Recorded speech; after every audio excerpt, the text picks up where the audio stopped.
नमस्कार, मैं ललित प्रजापति और मिडिल ईस्ट में जो टेंशन चल रही है उससे जुड़े कई अपडेट्स लगातार आ रहे हैं। उन्हीं अपडेट की एक बार बात कर ली जाएगी। 5 शर्तों का भी जिक्र कर लेंगे और इस वक्त के जो लाइव अपडेट्स हैं वहाँ से क्या क्या अपडेट आ रहे हैं, किस तरह की शर्तें रखी जा रही हैं, क्या स्थितियाँ हैं, वो बात कर ली जाएगी। लेकिन केंद्र में कौन सी खबर रहेगी वो मैं आपको बता देता हूँ। केंद्र में रहने वाली है दरअसल यूएई के एक न्यूक्लियर प्लांट पर, यूएई के न्यूक्लियर प्लांट पर ड्रोन अटैक हुआ है। कहा यह जा रहा है कि ये जो ड्रोन अटैक है ये ईरान ने करवाया, इस तरीके का शक जताया जा रहा है। अभी कुछ क्लियर नहीं है, लेकिन ड्रोन अटैक ईरान ने करवाया, इस तरह की बातें कही जा रही हैं। इसके अलावा एलपीजी से भरा हुआ एक और जो टैंकर है वो भारत पहुंच गया है, होर्मुज स्ट्रेट पार करके। भारत के लिए अच्छी खबर। यूएई का वो जो प्लांट है जिस पर हमले की बात आ रही है, अल धफरा में स्थित बराकाह न्यूक्लियर एनर्जी प्लांट है, उसके बाहर एक ड्रोन हमला हुआ और एक बिजली जनरेटर में इसके बाद आग लग गई। अबू धाबी मीडिया का ये दावा है कि घटना में कोई घायल नहीं हुआ है। न्यूक्लियर प्लांट में सुरक्षा और रेडिएशन स्तर पर भी कोई असर नहीं पड़ा है। दरअसल रेडिएशन सबसे बड़ी दिक्कत होती है जब भी न्यूक्लियर प्लांट पर हमला होता है। अगर एक बार रेडिएशन निकल जाएगा, बाहर निकल जाएगा, और मतलब ये समझ लीजिए कि जैसे बम घातक होता है वैसा ही ये रेडिएशन घातक होता है। बट ऐसा कुछ नहीं हुआ, ये दावा किया जा रहा है। अधिकारियों का कहना है कि प्लांट की सभी ज़रूरी मशीन सिस्टम बिल्कुल सामान्य तरीके से काम कर रहे हैं। न्यूज़ एजेंसी के मुताबिक हमले की जिम्मेदारी अभी किसी संगठन, किसी देश, किसी टेररिस्ट ऑर्गेनाइजेशन इसने नहीं ली है। लेकिन ईरान पर शक जताया जा रहा है। क्यों ईरान पर शक जताया जा रहा है? इस तरह की हिस्ट्री रही है। ईरान ने इससे पहले भी हमले किए हैं। यूएई को लगातार ईरान चूँकि धमकी दे रहा है क्योंकि यूएई में अमेरिका से दोस्ती है, यूएई में बेस है और यूएई की ज़मीन का इस्तेमाल अमेरिका करता है, तो लगातार ये धमकियाँ दी जाती थीं। इजराइल की एयर डिफेंस सिस्टम और अमेरिकी सैनिक दोनों यूएई में इनका एक बेस है एक्चुअली। एक अपडेट ये भी है कि ईरान जंग के बीच होर्मुज स्ट्रेट पार करके एक टैंकर भारत पहुंच गया है। इसका नाम है सिमी इसका नाम है। 20,000 टन एलपीजी लेकर ये गुजरात के कांडला पोर्ट पर पहुंच चुका है। अब तक अगर जंग शुरू होने के बाद से देखा जाए, 28 फरवरी के बाद से देखा जाए, तो मोटा मोटी 15 जो टैंकर हैं वो भारत तक पहुंच चुके हैं और यही वजह है कि सप्लाई अभी भी लगातार चल रही है। ठीक है, अपील की जा रही है, लेकिन फिर भी सप्लाई लगातार चल रही है। तो 15 टैंकर आ चुके हैं, लेकिन कई भारतीय टैंकर अभी भी वहाँ पर फंसे हुए हैं जिन्होंने स्ट्रेट ऑफ होर्मुज या होर्मुज स्ट्रेट, होर्मुज जलडमरू मध्य, उसे पार नहीं किया है। सिमी 13 मई को होर्मुज स्ट्रेट क्रॉस किया था सिमी ने, और भारत आने वाला एलपीजी जहाज एमवी सनशाइन वो भी सुरक्षित तरीके से होर्मुज पार कर चुका है, तो वो भी बहुत जल्द भारत पहुंच जाएगा, इस तरह की बात कही जा रही है। अच्छा, पिछले 24 घंटे में क्या बड़े अपडेट हुए फटाफट वो जान लीजिए। तो इजराइल लेबनान सीज़फायर जो है वो 45 दिन बढ़ा है। अमेरिका की मध्यस्थता थे दोनों देशों के बीच 45 दिन, मतलब करीब 1.5 महीना। और 29 मई को सैन्य प्रतिनिधियों की, जो मिलिट्री ऑफिशियल्स हैं, उनकी बैठक होने वाली। पेच की बात यह है कि जब सीज फायर लागू था तब भी इजराइल की तरफ से ताबड़तोड़ हमले किए जा रहे थे, कई लोगों की जान भी जा चुकी थी। सीज फायर के ऐलान के 5 दिन बाद तक करीब 30 से 50 लोगों तक की जान जा चुकी थी। किसमें? इजराइल हमले में। ये सीज फायर में भी हमले कर रहा था। एक बड़ा अपडेट, ईरान 20 साल परमाणु कार्यक्रम रोके तो बात बन सकती है। ये कौन कह रहा है? ट्रंप कह रहे हैं। ट्रंप ने ईरान के परमाणु कार्यक्रम पर स्थायी रोक के बजाय ये कहा है कि 20 साल अगर वो सस्पेंशन कर दें तो ये हो सकता है कि युद्ध टल जाए, क्योंकि ईरान को लेकर अब उनका धैर्य खत्म हो रहा है। चीन ने होर्मुज पर जो अमेरिकी प्रस्ताव है उसका विरोध किया है। होर्मुज पर यूएन में अमेरिकी बहरीन समर्थित प्रस्ताव को गलत समय और गलत कंटेंट वाला बताया है। ये ठीक है, दोनों की अभी मुलाकात हुई है चाइना अमेरिका की, बट जो प्रस्ताव दिया गया था अमेरिका की तरफ से वो गलत है। तेहरान में यूएस और इजराइल के हमलों में 1260 लोगों की, करीब 1260 लोगों की जान अब तक जा चुकी है, जो आंकड़ा आया है जब से ये शुरू हुआ। ये सिर्फ तेहरान का आंकड़ा है, यानी ईरान की राजधानी। तेहरान में अमेरिका और इजराइल के हमले में 1260 लोगों की जान चली गई। 51,000 घर पूरी तरह बर्बाद हो गए। 10,000 से ज़्यादा गाड़ियाँ और बाइक की तो गिनती ही नहीं है, सैकड़ों बाइक इन हमलों में नष्ट हो चुकी हैं।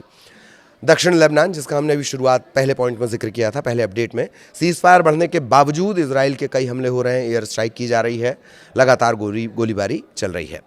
अब एक रिपोर्ट आई है, वो ये दावा कर रही है कि अमेरिका ने यानी ट्रंप ने कौन कौन सी 5 शर्तें ईरान के सामने रखी हैं।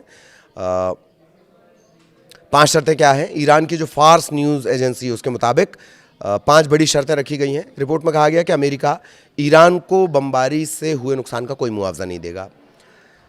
मांग ये की जा रही है कि 400 किलोग्राम एनरिच्ड यूरेनियम सीधे अमेरिका को सौंप दिया जाए, जो 60% एनरिच्ड है।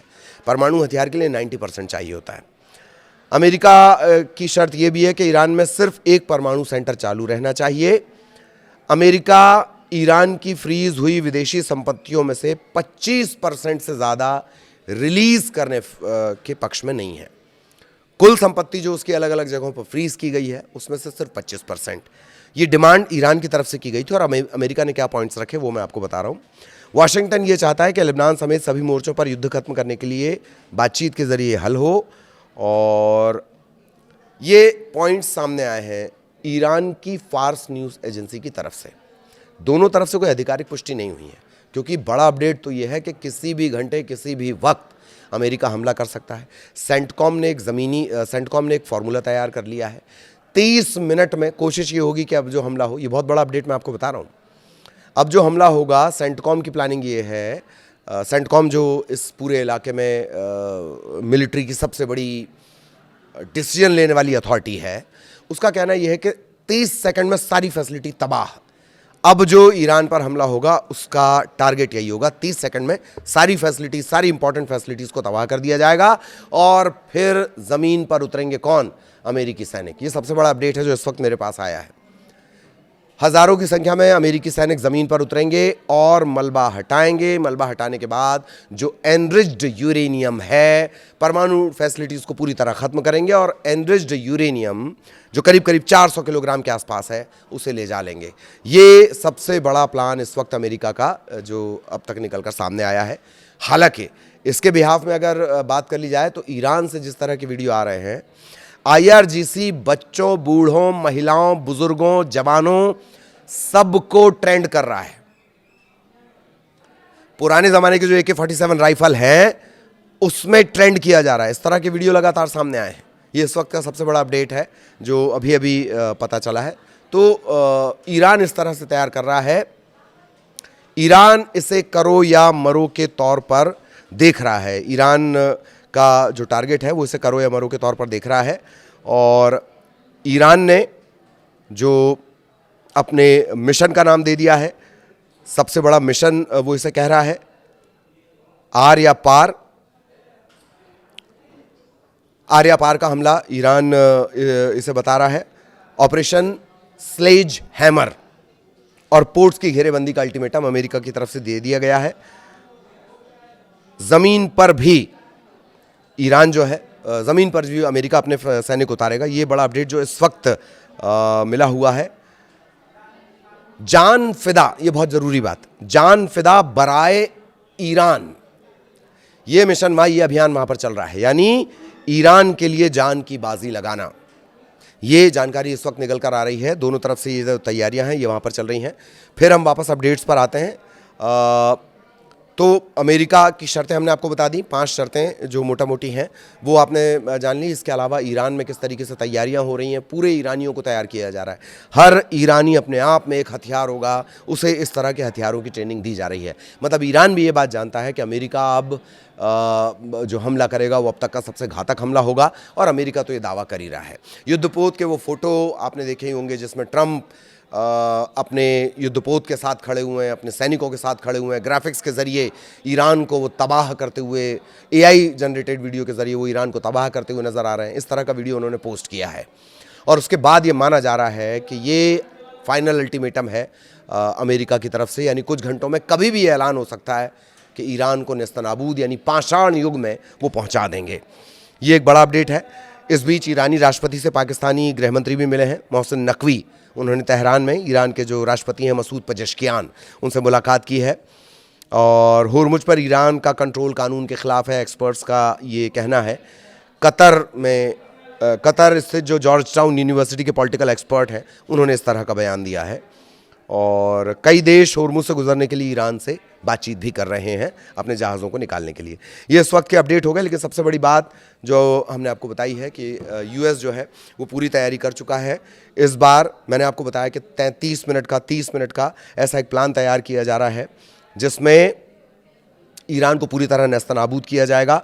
और ईरान किस तरीके से अपने लोगों को तैयार कर रहा है, लगातार आईआरजीसी के जो कमांडर हैं वो लोगों को हथियारों की ट्रेनिंग देते नज़र आ रहे हैं। महिलाओं तक को हथियारों की ट्रेनिंग दी जा रही है और ज़मीन पर जो जंग है इस बार लड़ी जाएगी। इस बार अमेरिका की जो तैयारी है वो एयर स्ट्राइक की तो है, नौसेना की तो है ही है, ज़मीन पर उसके सैनिक उतर सकते हैं।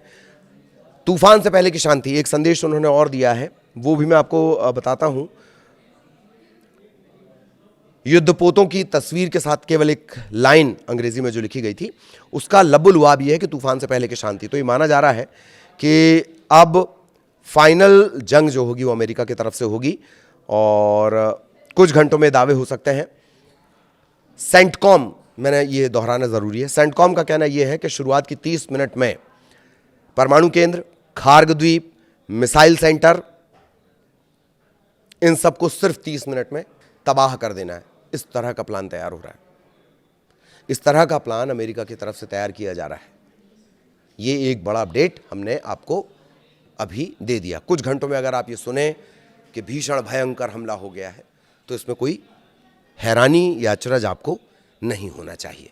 आगे भी अपडेट मिडल ईस्ट से जुड़े हुए आप तक पहुंचाएंगे। नमस्कार।